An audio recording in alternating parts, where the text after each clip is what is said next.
So you're the seed of your divine love has been hidden underground all winter. It's springtime. Spring is coming. Easter was actually originally the celebration of spring. The celebration of fertility, of new birth. And the Christians adopted it because what greater new birth is there except for new birth into your spiritual identity? New birth into your eternal nature. 1 second.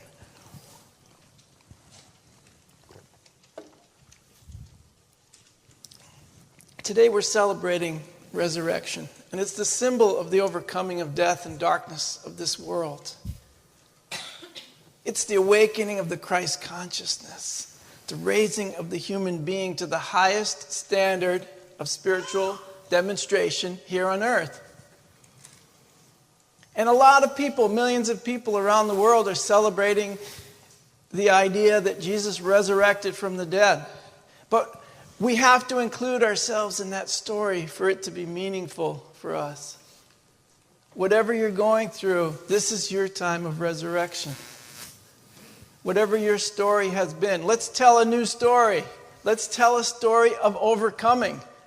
Let's make it our decision to tell that story instead of the story of how we were hurt, of the story of what's going wrong, of the trials and tribulations. And that's why I love Jesus as our way shower is because he said some pretty cool things. He said, in the world you will have tribulation. That's a fact. But be of good cheer, be happy. I have overcome the world.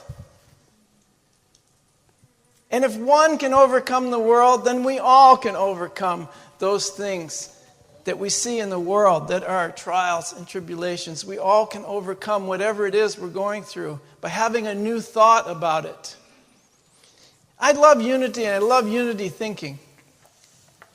And the New Thought movement, which unity is part of, started in Maine, right? A guy named Phineas Quimby.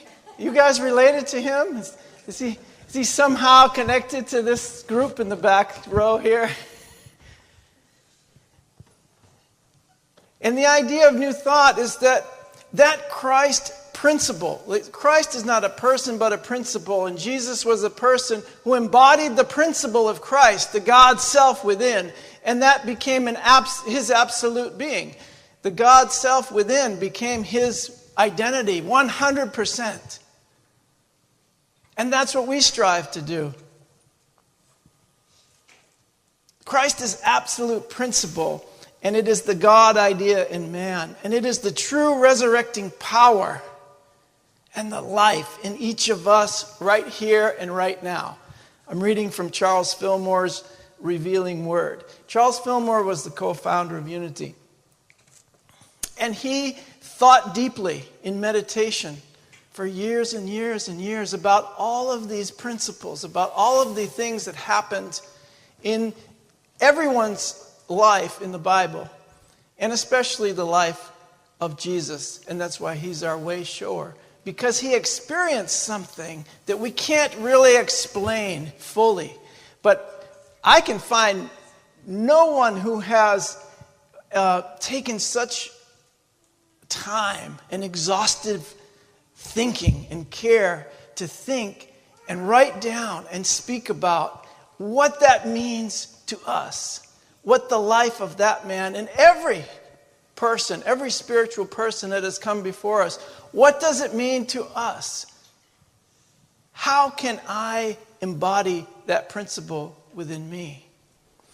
And so today is a day when I can at least accept the possibility of my own resurrection, my own awakening. We're celebrating that the light has come into our consciousness. Another way, someone a long time ago, when I was pretty new in unity thinking, said, well, you know, the Christ means light. It means anointed one. It means the light has come up into your consciousness so that's how you're seeing now. You're seeing with the light. So you're seeing with the Christ eyes, not the human eyes. When you begin to see with the Christ eyes, you begin to see a world of hope and promise and healing and, of course, resurrection. Resurrection from all those things we thought that we were trapped in. If you can think back in your life of everything you've overcome so far, I want everyone to think of one particular instance where you thought, this is too much. I'm not getting out of this one. And think of what happened, how you overcame, how you came out of it. And how you're still resurrecting now, still growing in the light. Every one of us has come to an illness or death of a loved one or some financial disaster in our life, perhaps. Maybe we fell down on the jetty at the beach, which is what I did yesterday. But I immediately resurrected.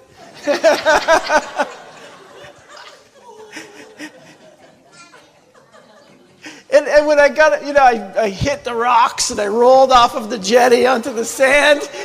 And I jumped up. Somebody was like, "You all right?" I'm like, "Yeah, I'm good.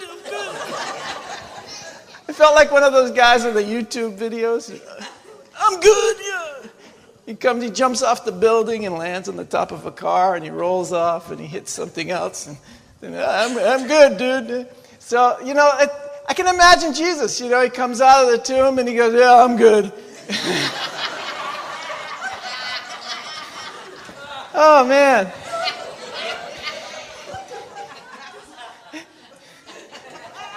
No more crucifixions, all right? That wasn't funny, man. That was serious. That wasn't funny at all. And some say it took him 3 days to resurrect. But my theory is he resurrected right away. The first 5 minutes. Because he knew who he was. And so when his body was prepared, he was laid in the tomb, and they rolled that stone in front of the tomb, he just popped up and said, "Oh, glad that's over." And he spent the next 2 days wondering, how am I going to get that rock out of the way? So when he finally woke up and got the rock out of the way, the women came to the tomb first. This is from Luke. I like this part of the story. The women came to the tomb first, and there were angels there. And they said something so cool. The angels talked to them. And they said, "Why do you seek the living among the dead?" And isn't that what we do so often? We go back into our dead thoughts. We go back into the past, and we try to resurrect it. We try to seek the living among the dead. We try to seek something spiritual in those ideas of separation. We try to find the truth in the illusion. And it's not going to happen there. And so they immediately understood. He has risen. He's not part of this way of seeing the world anymore. He is in a new experience. But he always told us we can join him in that experience. So they went back and told the rest of the disciples, the rest of the 12 apostles, and they said that he has risen. And guess what? They did not believe the women. So that's a lesson right there.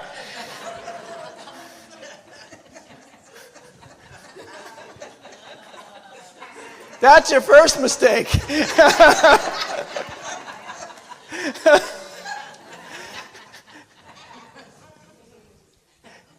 So he's walking along the road. Jesus appears to these two guys. This is my favorite story, my favorite resurrection story in the Bible. It's from Luke.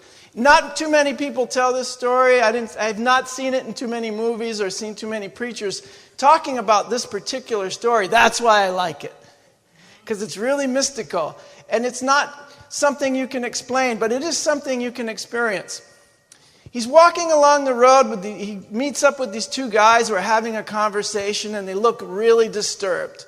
And he says, "What's going on? What are you guys talking about? Why have thoughts arisen in your heart? Like, why are you so upset?" And they say, "Are you the only stranger in these parts in Jerusalem that hasn't heard what has happened? Jesus, a prophet, a person mighty in word and deed, who worked many miracles, has been turned over by the chief priests, and the Romans have put him to death. And not only that, it's the third day, and he said he was going to rise. And we don't see him. And guess what? He's walking with them, talking to them. Really, tell me more about this. And that's how I feel a lot of the time, is that we are in a world where a lot of us just do not see the spiritual reality, the spiritual side of things. They don't see the light. A lot of times I don't see the light. I need help. I need a guide. I need someone to open my eyes, to illuminate me. That's why we have each other. That's why we join in a spiritual community and we enjoy a spiritual lifestyle. It's the most rewarding and is the most difficult of all, because it is not coming from you, your ego. It is a complete trust in the Spirit of a loving God. It is a complete trust in the spiritual nature of the universe. And it is a complete trust that spiritual nature lives in you, no matter what it looks like. Otherwise, I am going to miss what's going on. These guys were missing it. He's resurrected, and he's following along with them, and they're talking. And it's getting to the end of the day. And they say, well, come on with us and have dinner. So he's with them all day, and they don't recognize him. But he's talking to them all day long about the Scripture and about truth. And at dinner, when he breaks the bread and hands it to them, their eyes are opened, and they see the Christ. The Christ could be standing right in front of you, and oftentimes is, and you don't see it. But it is up to us to share our bread of life with each other. That's what gives spiritual sight. Not sharing with you my judgments. Not sharing with you my guilt, my blame, and my shame. Getting rid of all of that. Sharing with you of our spiritual substance, of the truth. It's just that simple. To deny the falsity and to share with you the truth. And that's what opens your eyes. That's what opened my eyes.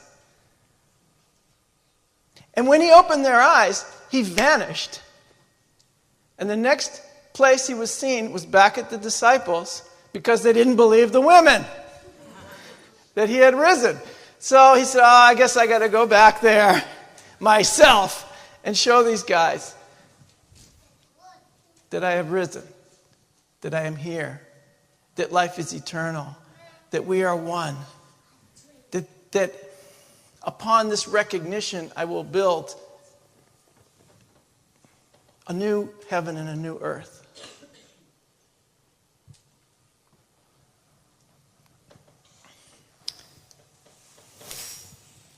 From this day forward, I want you to know that Christ has been revealed to you. The light has come to you. It's being revealed to you each and every day. And it's up to you to open your eyes to it. For you are the light. The light has come. And what do you see? You see that you are the light. That you are healed. That you can heal. That you are awake and you can awaken others. If you're awake, you're going to awaken others. Everyone that you meet, they will awaken because of you, because of your presence. What greater purpose do we have? To awaken each other to the truth of who we are. You are awake and you can awaken others. And the darkness and the turmoil and the death have disappeared from your mind because the light has come.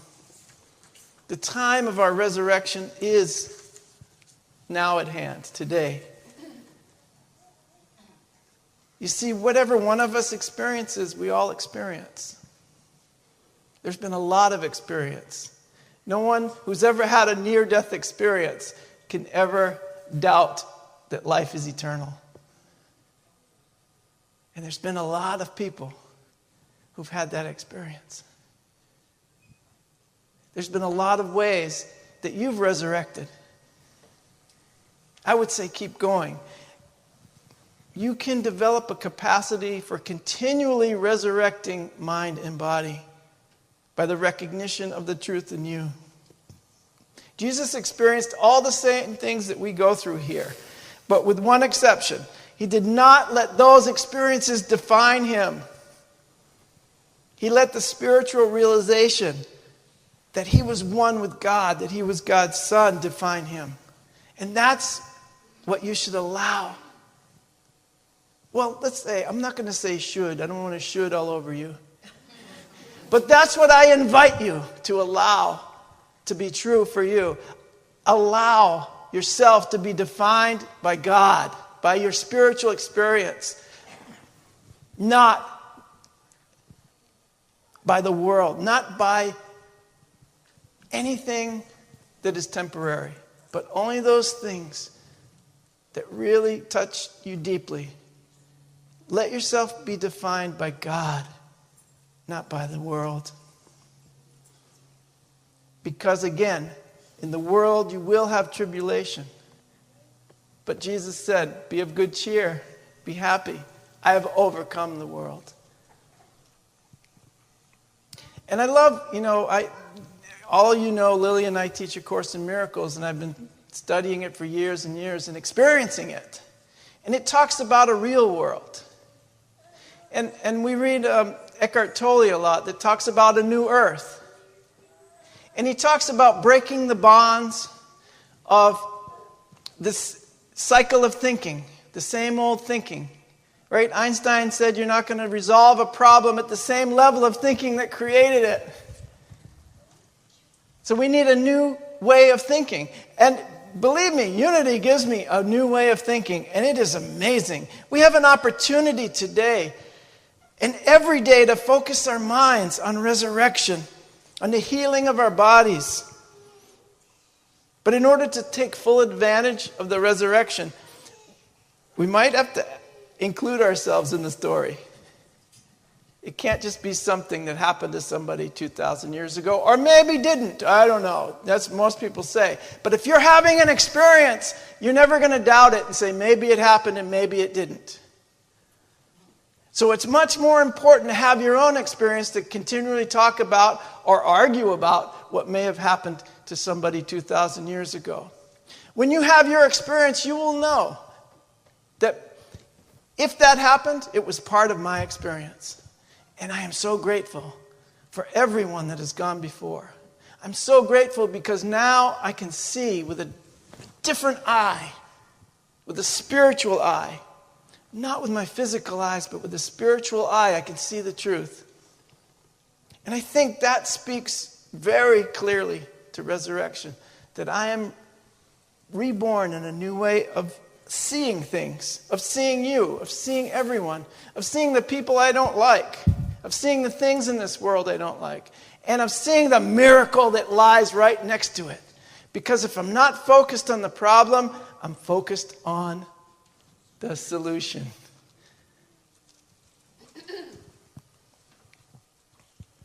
So I want to include myself in that story. Right here, right now. I want to know that the Christ principle in me, that light in me, is not blocked by anything except my own judgment, my own decisions, to not see it or to look in a different direction, to focus on something else. I really, truly believe it's a matter of focus. And what I like about the mind of Charles Fillmore is that he helps me to focus my mind in a way that's very practical. We call unity not just a positive path for spiritual living, but practical Christianity. It's something I can apply. And I apply it in my mind. You can take a scripture and apply it in your mind. This is what Charles Fillmore was famous for. So take this scripture here today and apply it to your mind in regard to Jesus the Christ and his experience of resurrection. If the Spirit of him that raised up Jesus from the dead dwells in you, he that raised Jesus from the dead shall also give life to your mortal bodies through the Spirit that dwelleth in you. The Spirit that raised Jesus from the dead dwells in you. It's quickening you. It's enlivening, enlightening, and illuminating you because it's the same Spirit. And through resurrection, the human being becomes an inhabitant here and now of heaven on earth. I become an inhabitant here and now of heaven on earth, because the time of our resurrection wasn't yesterday, and it's not going to be tomorrow. Right here and right now is your time. It's your time of awakening and rebirth. It's your time of spiritual evolution. It's time to evolve. It's your time of recognition of God in you, through you and as you. This is the message of our resurrected brother and way shower, Jesus. The kingdom of heaven is not only in you, it is you. Happy Easter, you guys. I love you.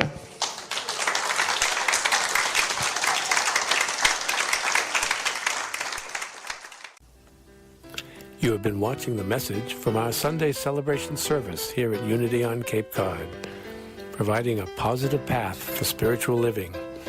Please join us every Sunday morning at 10 a.m. at 147 Walton Ave, Hyannis, Mass. And visit us online at www.unityoncapecod.org.